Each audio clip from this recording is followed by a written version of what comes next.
어서 오세요. 12월 11일 포스푸드 케어 라이브 시작하겠습니다. 어서 오세요. 제가 일일이 인사를 못 드려도 양해해 주세요. 제가 설명을 좀 많이 경험에 한 이야기들을 많이 이렇게 전달해 드리려고 화면을 많이 보지를 못해요. 그러니까 인사를 제대로 늘 못해도 양해해 주세요. 오늘 처음 오신 분들을 위해서 이곳이 어떤 곳인가를 잠시 설명을 드리겠습니다. 포스푸드 케어 이름은 네이버 스토어, 네이버 쇼핑의 저희 상호 이름입니다. 포스푸드 케어.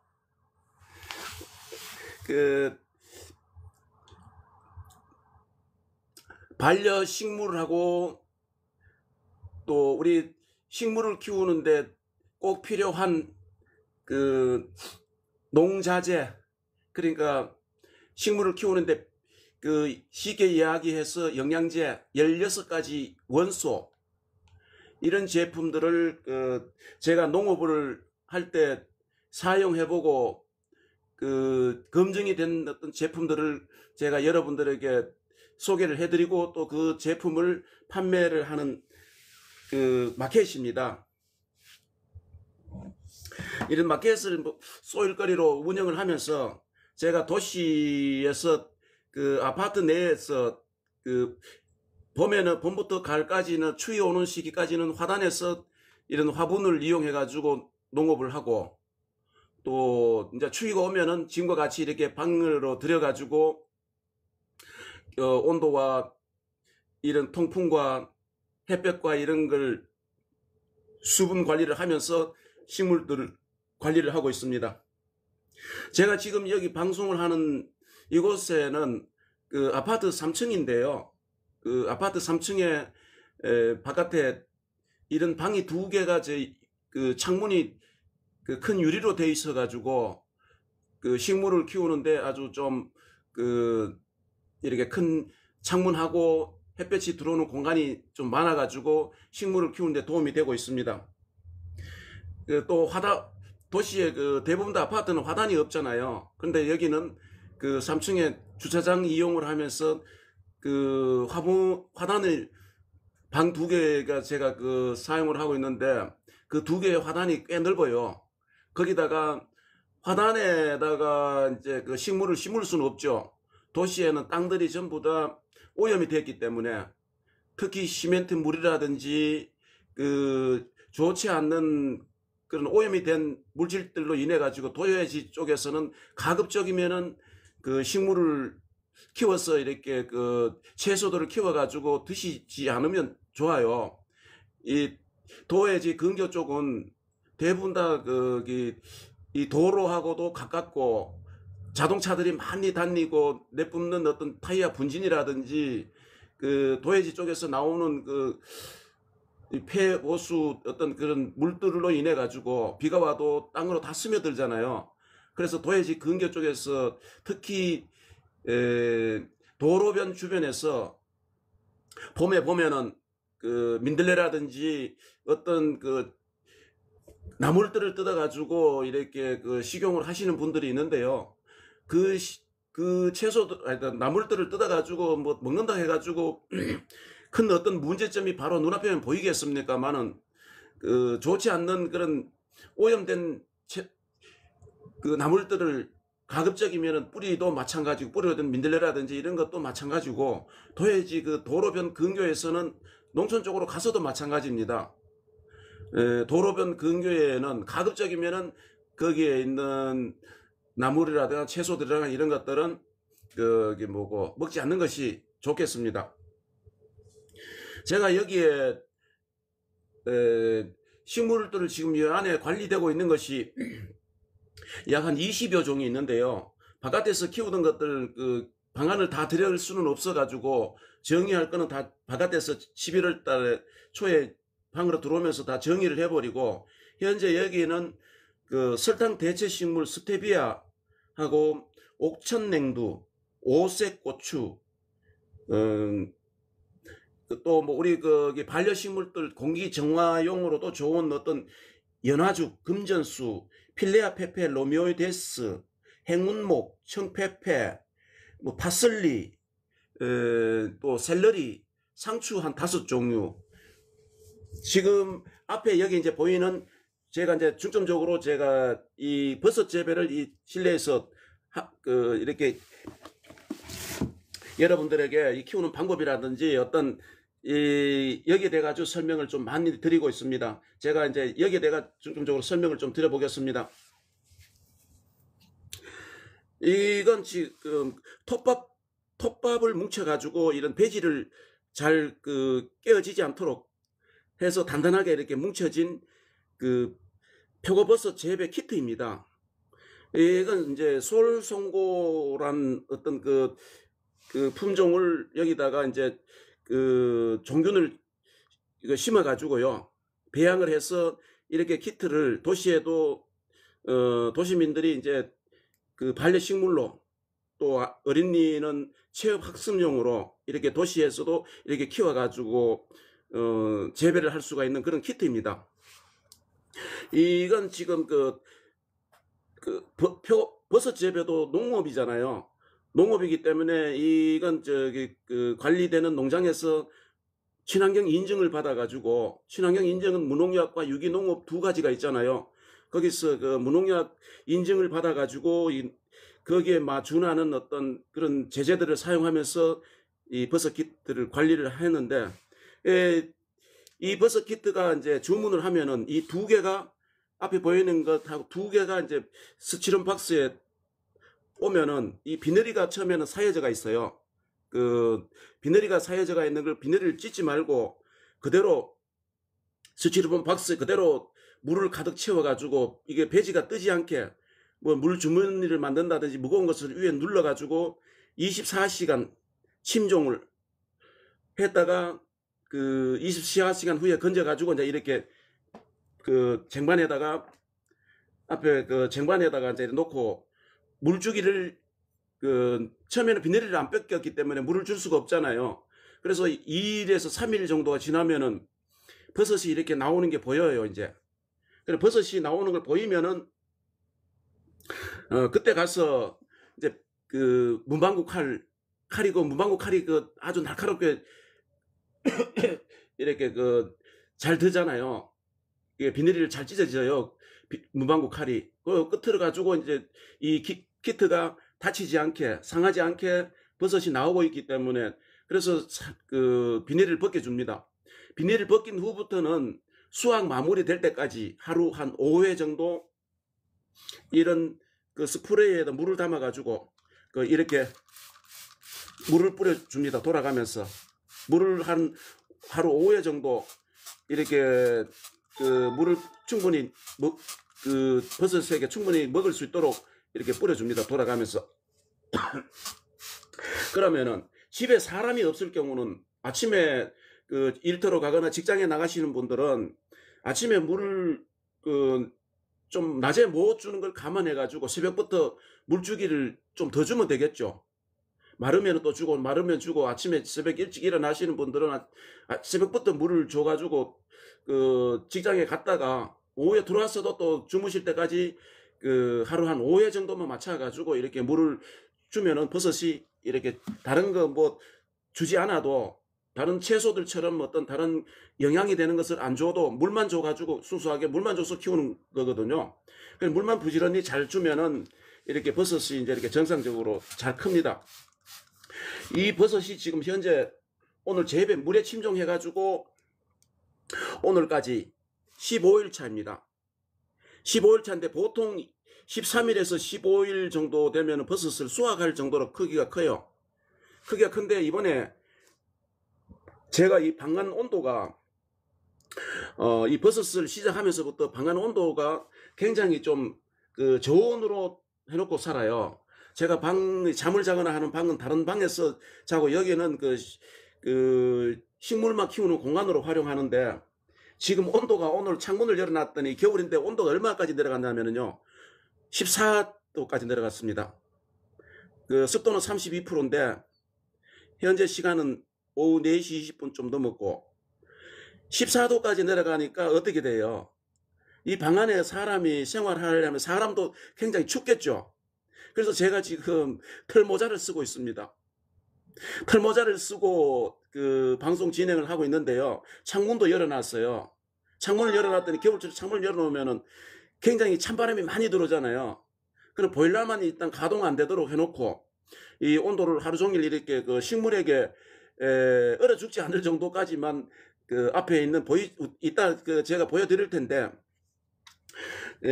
식물 그 다른 식물들에게 이렇게 저온으로 키우기 위해 가지고 버섯에는 좀 거기 그 적정한 온도가 안 됩니다만 그 빨리 클 수 있는 그런 온도가 안 되죠. 우리가 생활 공간이 보통 한 24, 5도 정도는 되잖아요. 겨울철에. 그럼 24도, 5도 정도 됐으면 이 버섯이 벌써 수확을 했을 거예요. 그런데 지금 아직 그 제가 한 내일 정도 가서 내일이나 다음 날 그 수확을 하는 방송을 해드리려고 합니다. 이제 또 이걸 수확을 한 다음에 그 다시 또 그 첫 번째와 같이 그 저 뭐 한 10일 동안 이걸 건조한 곳에서 말려야 되거든요. 배지를 말렸다가 한 10일 후에 다시 이제 처음과 같이 물에 24시간 침종해 가지고 이제 두 번째 수확을 들어갑니다. 그러면 이 버섯이 첫 번째 한 이틀에서 3일 정도 만에 비닐을 벗기고 또 한 이틀 정도 지나면은 한 5일, 그러면 5일차 정도가 되면은 버섯이 새끼손가락 손톱 정도만큼 이래 나와요. 어느 버섯이 이래 돌아가면서. 근데 한쪽 면, 뒤쪽 면은 이쪽 면에는 버섯이 나오도 뭐 한두 개씩 나오거나 이렇게 하는데 한쪽 면 전체는 버섯이 안 나올 수가 있습니다. 이쪽 면은, 뒤쪽은. 이쪽 뒤쪽은 버섯이 그 적게 나온다. 아예 또 안 나올 수도 있다. 이렇게 하고 옆으로 하고 앞쪽에만 많이 이렇게 집중적으로 많이 나옵니다. 버섯 종균이 그렇게 그 배양이 되어 있어요. 그래서 또 구매하셨던 분이 한쪽 면은 왜 이렇게 버섯이 안 나옵니까? 라고 간혹 그 질문을 하신 분들이 있는데요. 설명서에도 그렇게 안내가 되어 있습니다. 왜 버섯이 적게 나올 수도 있다. 뭐 어떤 이런 설명서에 잘 되어 있으니까요. 그 설명서대로만 따라서 하면 됩니다. 저희 그 네이버 쇼핑 포스푸드 케어에서 이 제품이 지금 그 판매 중에 있습니다. 이런 걸 그 한 조씩을 해놓으면 보통 그 설명대로만 하면은 이 버섯 키트 한 조 가지고 최소한 2개월에서 3개월 정도 재배가 가능합니다. 그러면은 3번까지 하게 되면 3번 수확을 할 수 있다는 거잖아요. 그래서 농업은 그 전문가라도 실패할 때가 있고 또 전문가가 아니더라도 성공할 수가 있는 게 농업이에요. 그래서 꼭 전문가만 다 그 농업을 잘한다고 못 봅니다. 저희들도 실패할 때가 많아요. 농업을 그 전문성이 있다 하더라도. 그러나 그 초보자들이나 어떻게 이런 분들보다 이제 갖고 가는 모습이나 이렇게 그 그때 대응하는 방법이 이제 좀 경험이 있기 때문에 잘 대응하고 이렇게 하겠지만 또 초보자들이 이런 그 설명서대로 하면 잘 키워내요. 이 그 버섯 같은 특히 어린이들에게 부모가 그 학습 체험용으로 요즘 그 유치원 때부터 이걸 그 식물을 키워보는 어떤 그런 실습용으로 학습 체험용으로 지금 학교에서도 이렇게 그 키우고 있거든요. 그러니까 집에서도 부모님들이 아이들이 있는 집에는 한 세트씩 구매하셔가지고 너희들 한 물 주고 한번 이 설명대로 키워봐라 하고 해놓으면 아이들이 보람을 느껴요. 굉장히 그 자긍심도 가지고 아이들 성격들도 좋아지고 특히 어른들도 이런 반려식물들을 그 가까이 해놓고 키우면은 굉장히 그 마음이 안정적이 되고 그 어떻게 마음이 불안하거나 어떤 이런 분들은 안정적이 돼요. 그래서 반려동물만 이렇게 좋은 것이 아니고 반려식물하고도 이렇게 생활하면은 반려동물 못지않는 어떤 이상으로 행복과 힐링을 찾을 수가 있습니다. 예, 저도 반려식물하고 약 한 14년간을 같이 하다가 반려동물은 그 이별을 하고 두 번 다시 반려동물하고는 같이 해서는 안 된다는 어떤 그런 아픔을 크게 겪은 후에 그 반려동물은 멀리하고 있습니다. 그 여러분들도 반려동물이 좋다, 반려식물이 뭐 나쁘다, 어떤 이걸 다 떠나가지고라도 적당하게 생활에는 적당하게 해야 됩니다. 반려동물하고 너무 밀접하게 가깝게 그 이웃도 모르고 거기에 빠져가지고 생활하시는 분들은요 나중에 큰 후회를 하게 됩니다. 큰 후회라는 것은 어떤 것이냐면은 인간들도 수명이 있고 그 반려동물들도 수명이 있잖아요. 수명이 다 해가지고 그 헤어짐이 될 때는 정말 어떤 큰 아픔을 겪어야 돼요. 그 자기 부모가 죽어가지고도 그런 큰 아픔을 그렇게 겪지는 않아요. 그래서 제가 이런 반려견하고 너무 빠져가지고 생활하시는 분들 보면 참 안타까워요. 어떤 때는 너무 품에다 안고 나가서도 길거리에 다니고 그렇게 예지중지 그렇게 하다가 만에 하나 이별을 하는 날에는요, 이별 후에 그 견주는 굉장한 스트레스와 불면증, 우울증 이렇게 걸려가지고 그걸 헤쳐나오는 데까지가 상당한 시간이 걸리고요.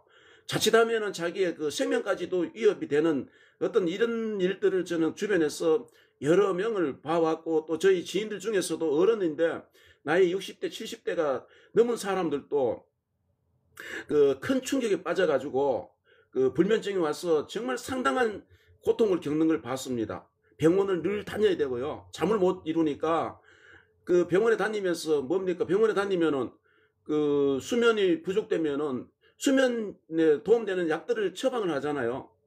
그런 약들을 계속 복용을 하면은, 불면증 있는 사람들은 복용을 하게 되면은 점점 약은 더 이렇게 증가를 해야 되고, 그런 약들이 많게 자주 이렇게 계속 지속적으로 먹게 되면은 정상적인 생활을 활동을 할 수가 없어요. 제가 그런 한 2, 3년을 큰 불면증으로 시달려 가지고 큰 아픔을 겪었던 터라서 이런 제 경험담을 이야기를 해드리고 있습니다. 절대로 그 병원의 의학 가지고는, 처방되는 약 가지고는 불면증을 뭐 해결되는 사람들도 간혹 있을 수는 있겠습니다만은, 제 경험상으로는 절대로 처방되는 약 가지고는 해결을 할 수가 없다. 계속 내 몸만 더 나빠지고 약만 자꾸 더 늘려 먹어야 된다는 거.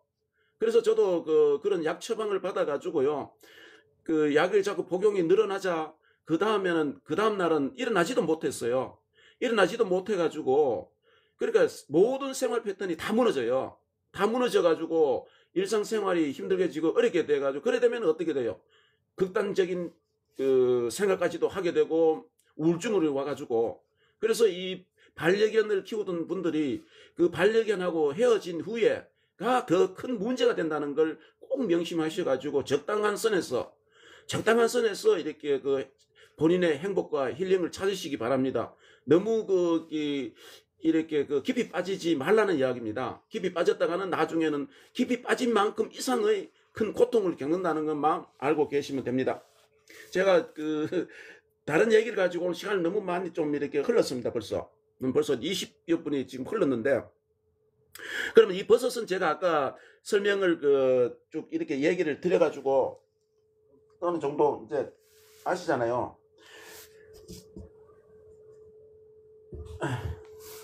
그러면 이런 식물을 이제 버섯은 제외하고 식물을 제가 앞쪽에 이제 샐러리하고 상추하고 파슬리하고 쪽파하고 양파하고 이렇게 채소들이 옥천냉두, 또 오색고추, 스테비아, 이런 채소들이 이제 키우고 있는데, 이런 채소들은 키우려면은 일단 실내 같은 경우는 햇볕이 어느 정도 하루에 2-3시간이 들어와야 되고요. 햇볕이 들어와야 되고, 또 통풍이 돼야 되겠죠. 창문을 열어가지고 바깥 공기랑 방 안에 있는 공기랑 이렇게 소통이 되도록 통풍이 돼야 되겠죠. 두 번째가. 세 번째가 물 관리입니다. 다른 관리가 병해충 관리라든가 생리장애 관리라든가 또 영양 관리라든가 이런 건 그 다음 문제입니다. 그건 그 다음에 해결해야 될 부분이고, 세 가지, 햇볕, 공기, 물 관리, 이 세 가지는 정말로 한 사이클로 이렇게 신경 써가지고 관리가 해야만이 식물들을 건강하게 키울 수가 있습니다. 그러면은 햇볕은 하늘에서 인위적으로 하늘에서 만들어주는 거잖아요. 요즘 도시 같은 경우는 앞쪽에 건물들이 대부분 다 가로막혀가지고 창문 쪽에 있다 하더라도 하루 해가 두세 시간이 안 돌아요. 저도 여기 지금 두세 시간이 안 돌아가지고 거기 광합성에 좀 도움되는 어떤 그런 물질들을 살포를 해주고 햇볕 대신 이제 어떤 광합성의 어떤 약재를 이제 살포를 해주고 이러고 합니다. 공기는 어차피 뭐 창문을 열면 소통이 되고 물 관리가 이제 또 중요한데요. 우리가 물 관리를 하면은 이제 위에서 이런 식물을 위에서 이제 물을 주로 주잖아요. 물이 마르면은.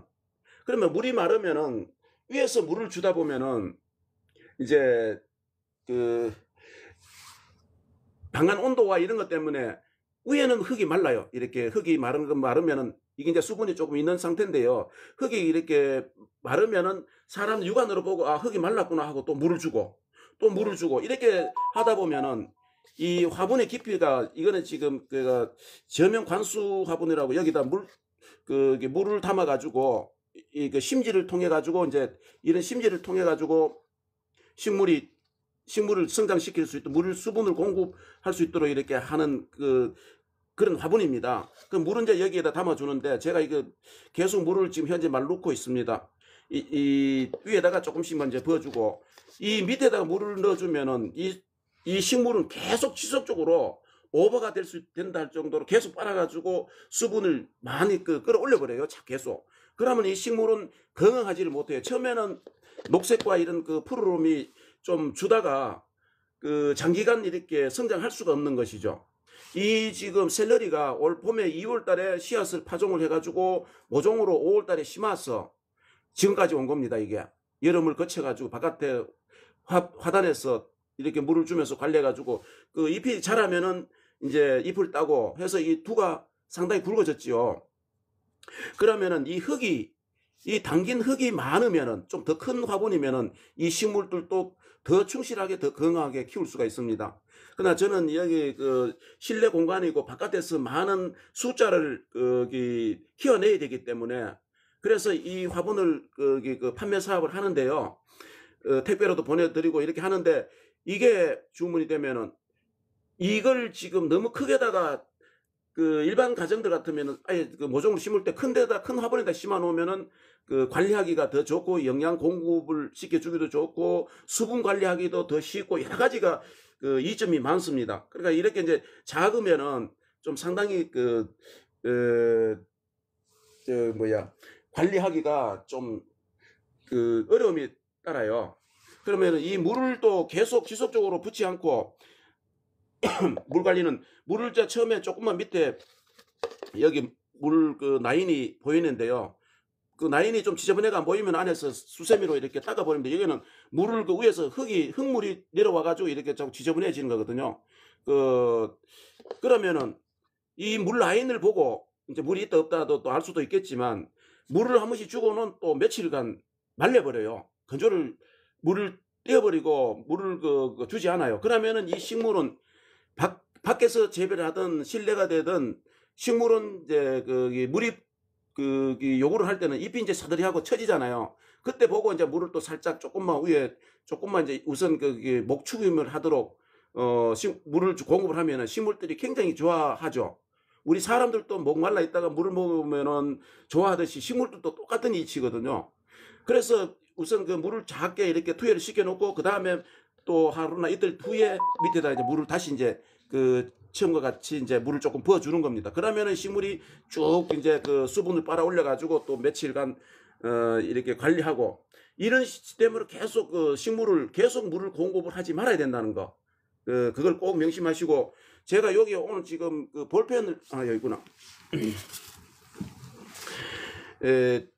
수분이 있다 없다를 이제 일반인들이 잘 모르잖아요. 모를 때는 위에만 보고 물을 주지 말고 이런 볼펜이나 이런 걸 이제 좀 화분이 깊은 것은 이보다 좀 더 길이가 커야 되겠죠.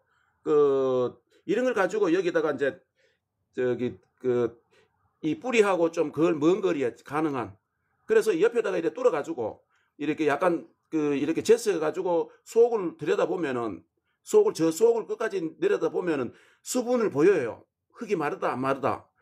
그렇게 눈으로 보면서 이제 관리를 하셔야지 계속 위에만 흙 마르다고 해서 물을 공급을 해버리면은 식물은 늦게는 결국은 뿌리가 썩어가지고 잘 크던 식물들 뭐 그 꼭 이런 채소뿐만 아니고 우리 그 눈으로 보는 어떤 그런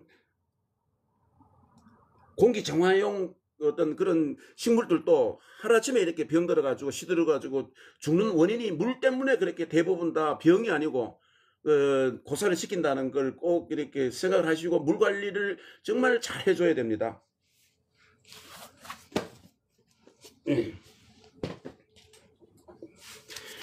그리고 이게 이제 그 파슬리인데요. 파슬리는 제가 매 시간마다 이렇게 매일마다 이렇게 소개를 해드리는데 이 파슬리는 원래 모종을 해가지고 이게 씨앗을 파종해가지고 보통 2월 달에 1월 말에서 2월 달에 이제 씨앗 파종을 해가지고 모종을 난방을 하면서 모종을 키워가지고 포트에다 키워서 나중에 노지 이제 냉해나 서리 피해가 지나간 시기 때 보통 우리 해발 한 600 정도 이상이 되면은 서리 피해, 냉해 피해가 5월 초순도 겁이 나요. 그래서 안전하게 심으려면 5월 5일에서 5월 10일 정도 가가지고 이제 이 노지에다가 이런 파슬리를 심습니다. 심으면은 관리를 쭉 해가지고 이제 농약과 어떤 친환경 재배에 맞는 농약들과 비료와 어떤 영양제와 이런 칼슘과 여러 가지 16가지 원소를 줘가면서 이제 키우게 되는 거죠. 밑에 밭 만들 때의 탭이랑 이런 것들은 밑에다가 다 뿌리죠. 이제 그런 거는. 다 뿌려가지고 위에만 필요한 것들은 이제 주는데 이 6월 말 정도 가야만이 이제 파슬리 잎을 조금씩 수확을 할 수가 있어요. 그러면 뿌리가 자라는 시간이 굉장히 한번 2월 달부터 했다 하더라도 6월 달 가서 6월 말까지 가면은 약 4, 5개월이 걸리잖아요. 그만큼 걸려야만이 수확을 어느 정도 조금 할 수가 있다. 그러면은 이제 6월 말 정도부터 7, 8, 9, 10월 달까지 수확을 하고 11월 달 되면 대부분 다 추위가 와서 이제 한 해 농사를 마무리하는데 그 한 해 마무리하고 난 파슬리 뿌리를 이제 잎이 보면 두꺼운 것이 있는데 이 파슬리 뿌리를 캐가 와가지고 제가 화분으로 이렇게 키우고 있습니다. 토마토 공용식물로 토마토 사이에 심어가지고 해충 억제 온실 가루라든지 총체 어떤 이런 미세 해충들을 예방하는 이걸 파슬리를 심으면은 토마토하고 파슬리하고 나오는 향이 이제 합쳐지면서 해충을 많이 억제시키는 그런 역할을 하거든요. 토마토 농업 하시는 분들은 꼭 그렇게 한번 해보세요. 한번 이걸 제가 친환경 농업을 하면서 2006년도부터 2017년도까지 제가 친환경 농업을 하면서 이제 이렇게 터득한 어떤 그런 경험의 이야기를 드리고 있습니다. 그러면 이 파슬리가 우리 몸에 미나리 성분의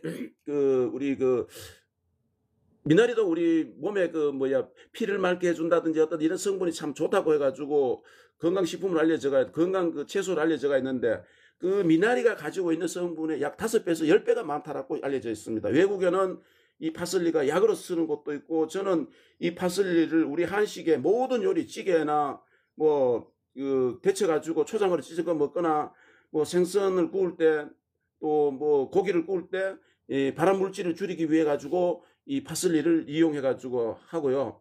특히 또 요즘 가을에는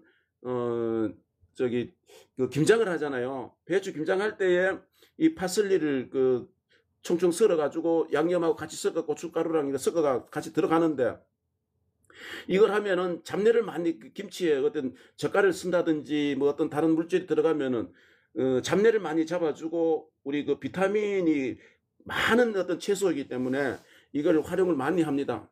여러분들도 가족 건강을 지키기 위해 가지고 나 자신도 지켜야 되지만 가족 모두가 건강을 지키기 위해서 채소 중에 이 파슬리를 많이 활용을 해 보시기 바랍니다. 이건 건조해 가지고 가루도 이용할 수가 있는데 생으로 먹는 것이 가장 효과가 좋고 또 생으로 먹는 것 중에도 즙으로 먹는 것이 가장 좋은데 이건 단용으로 즙 먹기에는 너무 향이 강해 가지고 안 되고 다른 거 사과라든지 어떤 다른 채소를 곁들여 가지고 이렇게 즙을 내 가지고 먹습니다. 하루 30g 정도만 먹으라고 권장을 하고 있습니다. 이게 30g이면은 이 파슬리 큰잎 두세 잎 정도가 30g 정도가 나와요. 그래서 이 파슬리는 약초와 같은 그런 에너지가 있는 그 채소니까 여러분들이 직접 한번 파슬리에 관해 가지고 검색을 해 가지고 정말 어디까지가 좋은지를 직접 한번 확인해 보세요. 제가 이 방송을 통해 가지고 일일이 말씀을 드린다는 게 굉장히 어렵습니다. 그리고 이제 채소들을 재배를 하려면은, 농작물을 재배하려면은 병해충을 예방을 해야 되는 게 이제 가장 또 큰 골칫거리로 문제가 있잖아요. 친환경 인증 농가에는 친환경에 맞는, 인증 농가에 맞는 그런 약재들을 사용을 해서 이제 농업을 해야 되는데, 저는 이런 엽채류 농업을 주로 약 한 60% 정도, 전체 100%를 봤을 때 60% 정도가 엽채류 농업을 했기 때문에 매일 이제 수확기에 가면은 매일 수확을 해야 하므로 거기에 사용되는 병해충 살균제와 살충제 사용하는 것이 정말 어려움이 많았어요.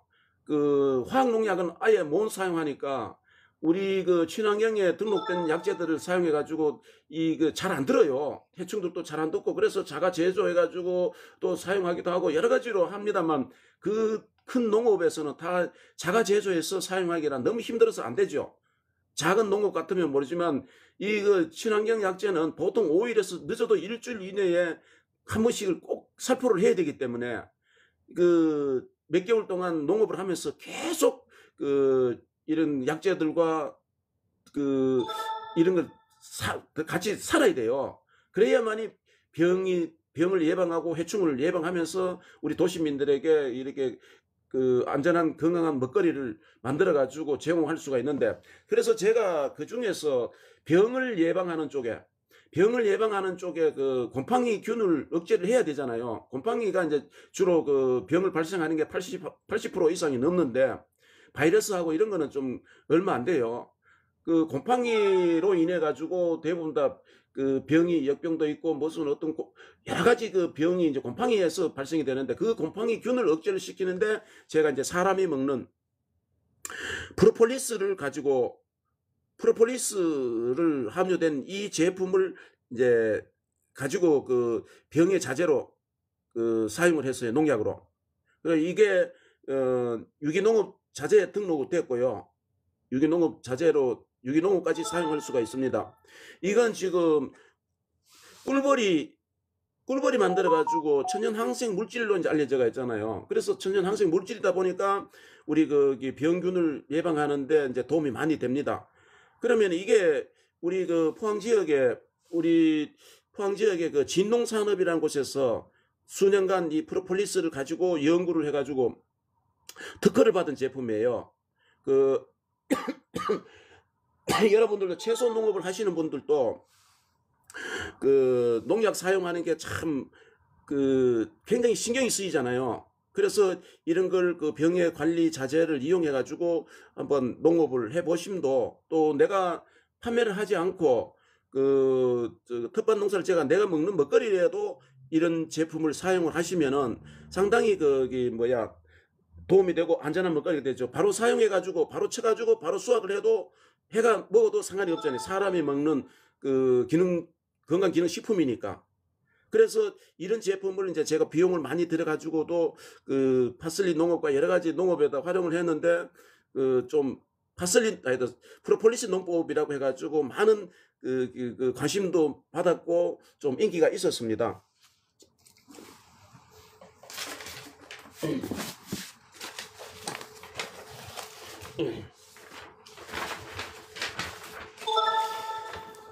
이 프로폴리스가 이제 아시는 분은 잘 아실 겁니다. 프로폴리스는 우리가 프로폴리스를 함유한 건강기능식품에서부터 화장품, 치약, 이게 비누, 샴푸, 어떤 이런 우리 일상 생필품에도 많이 이렇게 이 프로폴리스가 들어가 가지고 있는 상품화된 것들이 많은데요. 이 프로폴리스 함유된 어떤 이런 제품들을 그 치약에서부터 이렇게 활용을 하시면은 상당히 잇몸에 도움이 되시고 이렇게 한데, 이걸 우리가 제가 이제 그 농업에다가 이제 접목해가지고 이제 이렇게 이걸 사용을 하면서 안전한 먹거리를 만들어서 이제 이렇게 도시민들에게 이 채소들을 공급해 왔습니다. 네, 이런 제품이 있는데, 우리 경북 쪽에는 제가 그 다른 지역, 그 넓은 우리나라 전체 지역까지는 제가 그 다 살펴볼 수가 없었지만, 저희 경북 지역 주변으로만 하더라도 이 프로폴리스를 사용한 농작물을 만들어 가지고 자신만의 어떤 특화된 그런 농작물을 만들어서 아주 안전한 먹거리로 도시민들에게 인기를 받는 그런 곳들도 많아요. 뭐 우리가 성주 참외, 성주 프로폴리스 사용한 참외, 뭐 또 딸기, 이렇게 매일 딸기도 수확 제기가 들어가면 곰팡이가 많이, 제비 곰팡이라든지 이런 게 많이 발생되는데, 이때 매일 따는 이런 과일이라든지 채소는 농약 사용하기가 정말로 농약 잔류 때문에 신경을 많이 써야 되잖아요. 그래서 딸기에도 이런 프로폴리스를 사용해 가지고 하는 특화된 어떤 농작물을 생산하고 있다는 것도 아시고, 여러분들도 텃밭 농사든 대형 농사든 이런 제품들을 한번 관심 있게 이렇게 지켜봐 주세요. 한번 보시고, 이렇게 필요하신 분들은 저희 포스푸드케어에서 이 제품을 지금 판매를 하고 있습니다.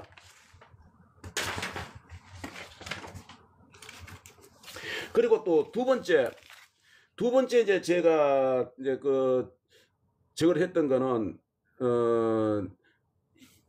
이 CLO2 이산화염소, 이걸 가지고 이제 이산화염소 산소계, 우리 CL2 이산화염소라 그러면은 우리 요즘 생활 공간에 소독, 뭐 살균, 우리 생활 공간에 사용하는 것들이 염소계를 가지고 만든 제품인데요. 요건 염소계가 아니고 산소계인데, 이걸 지금 식물 병해 예방 살균제로 사용을 했습니다. 제가 농업을 할 때.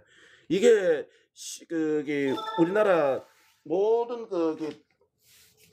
세계보건기구에서 이렇게 안전하게 사용해도 된다는 것 다 승인이 나가 있는 거고, 안전하게 이 CL로 산소계는 이산화염소 활용 분야 염소계는 아니다. 이렇게 염소계가 아니다. 염소계보다 이 산소계가 염소계가 가지고 있는 소독시켜 주거나 이렇게 살균하는 것보다 약 2.5배 이상 강력한 어떤 살균 역할을 하고요. 이게 식품 분야, 식품 첨가물로도 하고, 농업 분야, 의료 분야, 수처리, 물 저장 탱크 소독 및 식수 소독, 환경 정화, 기타 활용 분야, 어느 사용 안 되는 부분이 없습니다. 이게 안전하게. 이걸 또 우리 농업인들이 이 제품을 농약으로 대용으로 지금 사용을 또 하기도 하고, 물탱크에다가 소독으로 활용을 하고 있습니다. 이렇게 수입된 건데요. 20g 한정을 되어 있어요. 우리나라에는 이렇게 정으로 되어 있는 것이 생산이 안 되고 있는 걸로 알고 있습니다. 전부 다 말통이나 아니면은 플라스틱 통에 담겨 가지고 생산하는데, 그렇게 생산된 것들은 유효 기간이 짧아 가지고 또 산소계도 나오고는 있습니다. 물로 된 거 그때 제조를 해가지고 사용을 하고 있습니다만, 이건 개봉을 하지 않으면은 상당히 공기가 안 들어가면은 상당히 오랫동안 저장 관리가 되고 이점이 많습니다. 이게 우리 농업인들이 소독용으로, 물탱크 소독용으로 한번 활용을 한번 해보세요. 정말로 이 인터넷으로 이산화염소 산소계에 대해 가지고 한번 검색을 하고 공부를 해보세요. 이 CL로 이산화염소, 여기에 이제 수입된 통그대로인데, 이것도 우리 경북 포항 쪽에 있는 광물질을 공급해주는 중소기업에서 이렇게 세계보건기구와 이런 데서 승인이 났고, 강력한 살균제 효과, 안전합니다. 일단은 여기에는 유해 물질이 뭐 염소계처럼 그런 유해 물질이 없기 때문에요. 안전하게 사용될 수가 있는 제품입니다. 제가 오늘 설명을 초반에 너무 많은 것 해가지고 오늘 다른 설명을 더 길게 이렇게 해드릴 수가 없습니다. 제가 그 방송 종료를 지금 해야 될 시간들이 가까워가지고 제가 앞에 있는 텃밭만 조금 오늘 구경시켜 드리고 오늘 방송을 종료하도록 하겠습니다. 설명은 또 다음날 시간에 해드리도록 하겠습니다. 그 카메라를 좀 들어야 되는데 흔들려더라도 좀 양해해 주세요.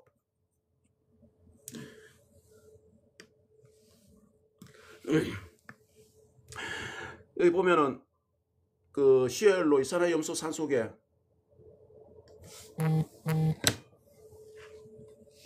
이렇게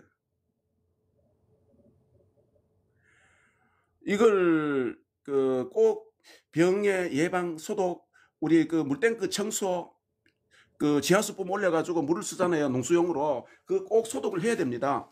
그 속에 철분을 올라온 철분이 그대로 저기 농작물에 투여되면은 인산을 제대로 이동도 못 시키고 그런 공부를 좀 이렇게 관심 있게 한번 보세요. 예, 이건 쪽파를 지금 작년에 대파를 심어가지고 이렇게 쪽파 한 단을 여기다 다 심어놨습니다. 여기다 아파트형 그러니까 2층으로 제가 심었다고 아파트형 쪽파.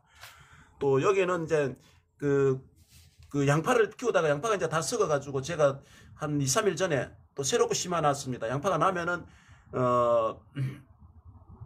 이렇게 실내에 그 향도 좋고 이걸 또 올라오면은 베어가지고 이렇게 먹는데 이렇게 올라오죠. 올라오면은 베어가지고 이렇게 활용을 하고요.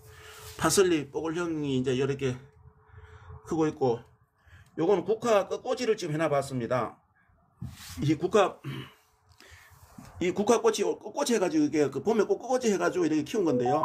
이만큼 커가 있고 국화꽃 꼬지도 하고 있고 뭐 하여튼 식물을 오늘 제가 이렇게 장시간 이렇게 앞에 초반에 시간을 너무 많이 뺏어 먹어가지고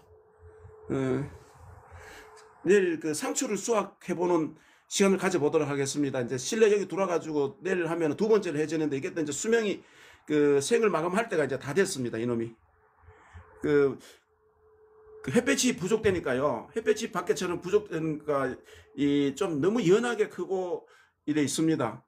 상추가 좀 두꺼워지고 이렇게 해야 되는데 상추가 너무 얇아요. 요건 스테비아인데 이게 그 월동 얼지만 않으면은 이게 이제 줄기는 말라 죽더라도 마르더라도 이 속에 이제 삭이 그 내년 봄 되면 줄기를 마르고 이제 속에서 또 나오겠죠. 이 국화처럼. 국화도 그게 내년 봄에 여기 줄기는 이제 말라 죽고 지금 꽃을 이제 다 마무리도 말라 죽고 이제 새싹이 올라오듯이 똑같이 이제 이렇게 올라옵니다. 옥천행두는 이게 예루살렘 체리라고 해가지고 이 열매가 달리면 아주 보기도 좋아요. 행운목도 있고 뭐 연화죽도 있고 오색고추 이건 하도 매워가지고 5색상이 나오는데 이 중국에 중국 사람들이 요리하는데 많이들 이용을 하고 식용으로 됩니다.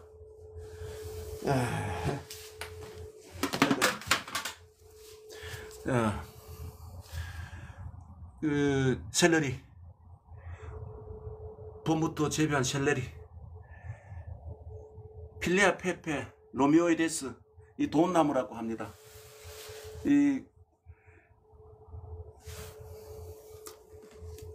자 오늘 여기까지만 제가 방송을 하고 라이브를 종료를 하도록 하겠습니다.